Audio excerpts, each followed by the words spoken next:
Powered by the Montana Television Network. This is the 530 News on Q2, Montana's news leader. Good evening and thanks for joining us. I'm Russ Riesinger. And I'm Jeanelle Slade. Some successes and some shortcomings. That's how community leaders say Billings fared after lawmakers wrapped up the 2019 legislature. And one of the biggest issues with Billings in mind, the 406 Impact District bill, which would have created a funding mechanism for the development of One Big Sky. But despite massive chamber support, the bill never made it off the ground. Although the 406 Impact District bill saw bipartisan support from both urban and rural areas across the state, that bill failed on the Senate floor by just 2 votes. But what Billings will gain is a massive bonding bill, which will pour some $80 million for economic development and infrastructure projects across Montana. Now, more specifically, here's what will impact Billings. The bonding bill includes $1.3 million needed for water lines at Makoshika State Park and increased funding for trails around Billings. Also $400,000 to support funding for the Moss Mansion and a pair of human trafficking bills that will now require massage parlors to have proper credentials. And while there is some disappointment concerning the failure of the 406 Impact District bill, Billings Chamber folks say there was a lot of interest and engagement that could help propel the issue to the 2021 legislature. Well, speaking of that 2021 legislature, many of the very issues that lawmakers dealt with in Helena this year will likely resurface in 2 years. Q2's Jay Cohn joins us now with more on that. Jay. Well, hey guys, perhaps it is a little early to look ahead to the 2021 session. But in reality, many of the key issues lawmakers just spent 90 days arguing over will likely resurface. Issues such as Medicaid expansion and the future of the coal strip power plants and transmission lines. There are so many things that are going to essentially need to be redebated and reanalyzed in 2021, even Medicaid expansion. I mean, we've got a new sunset on the renewed Medicaid expansion.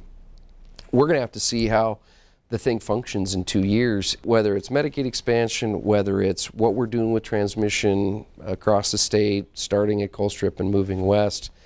You know, we will start with, I think, many of the same issues as 2021 session convenes as we had to deal with in 2019.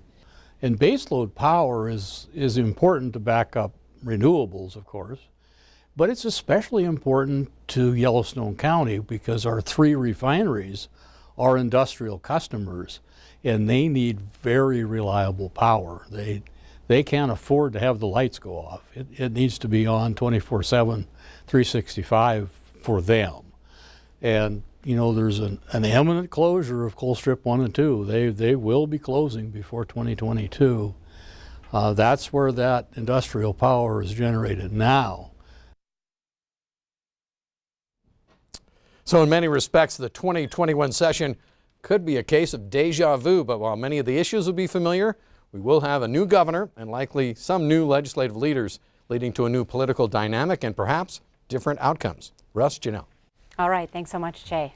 A bill meant to lower prescription drug costs in Montana by restricting the practice of pharmacy benefit managers is now on Governor Steve Bullock's desk. But health insurers and the drug managers who work for them are asking the governor to veto the bill. MTN Chief Political Reporter Mike Dennison tells us why. Senate Bill 71 came from the office of Republican State Auditor and Insurance Commissioner Matt Rosendale, who says if it takes effect, it will lead to big savings for consumers. It's going to reduce prescription drug costs in the individual market alone by $7.5 to $8 million a year. And again, that's going to go directly towards the reduction of premiums, insurance premiums for the people of Montana. The bill takes aim at pharmacy benefit managers, intending to modify practices that Rosendale says inflate the cost of drugs. For example, it says if a drug manufacturer pays money to the benefit manager to promote a certain drug, that payment must be passed through to the insurer and the consumer. But health insurers are asking Governor Bullock to veto SB 71.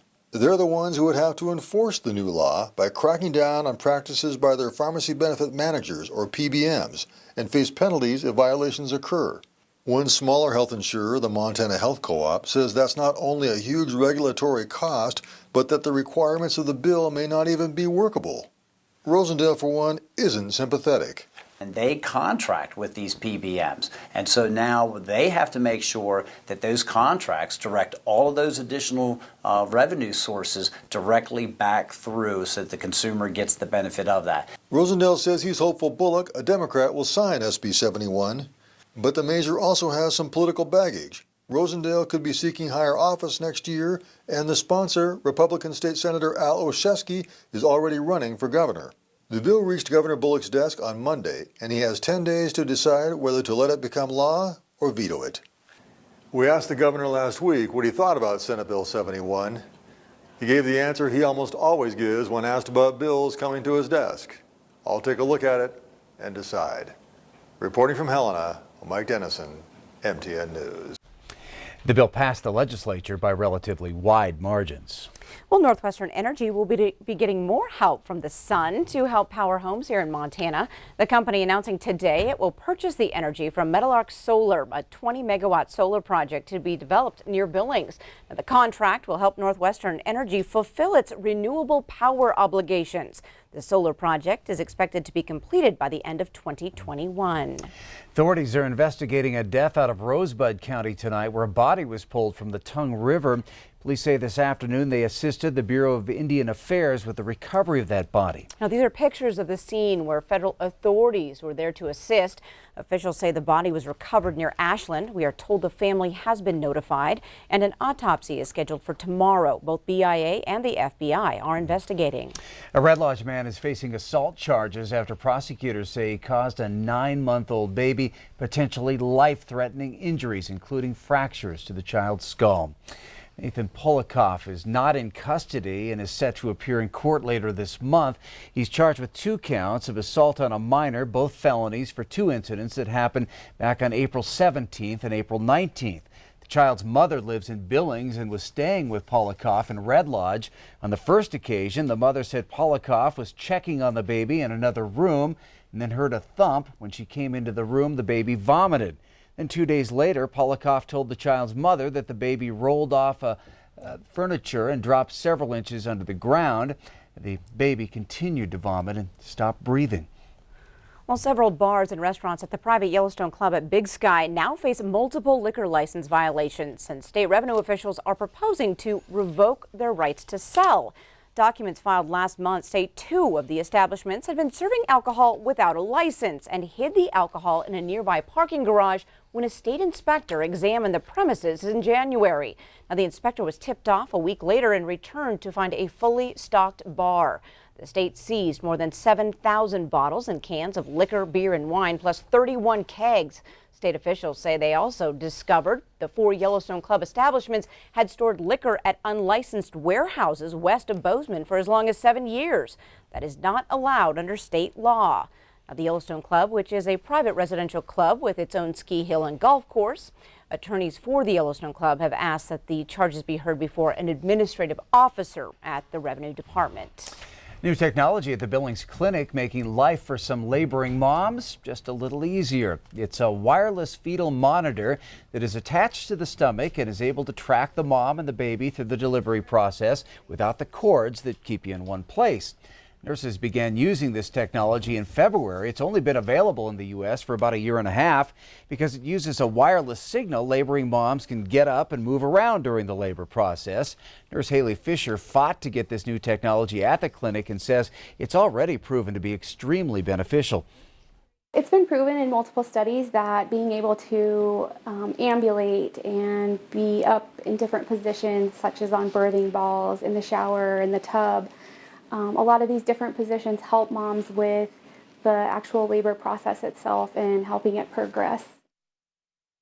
Fisher says once the device is on, it does not have to be repositioned, unlike the traditional fetal monitors, which have to be adjusted with every movement of mom and baby.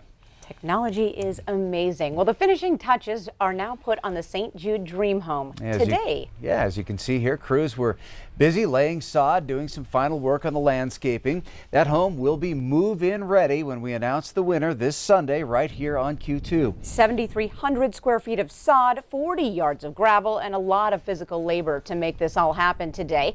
All of these details donated by Billings businesses, including Hubert Brother Construction, Tibetany Turf, A&H Turf, and A1 Landscaping. And these businesses not even hesitating when they were asked to get on board. A1 Landscaping got on board because the simple fact that if one of my 3 children was involved into getting diagnosed with cancer, I couldn't imagine going through the costs of treatment. And when I was asked to do it, I thought, that's, just looking over my family, just feeling blessed to be even part of this. Well, now just to draw a winner, so tune in this Sunday right here on Q2 starting at 5 o'clock. Now, within that hour, we will draw winners for all of the St. Jude Dream Home prizes and, of course, the $500,000 classic design home. Pretty exciting.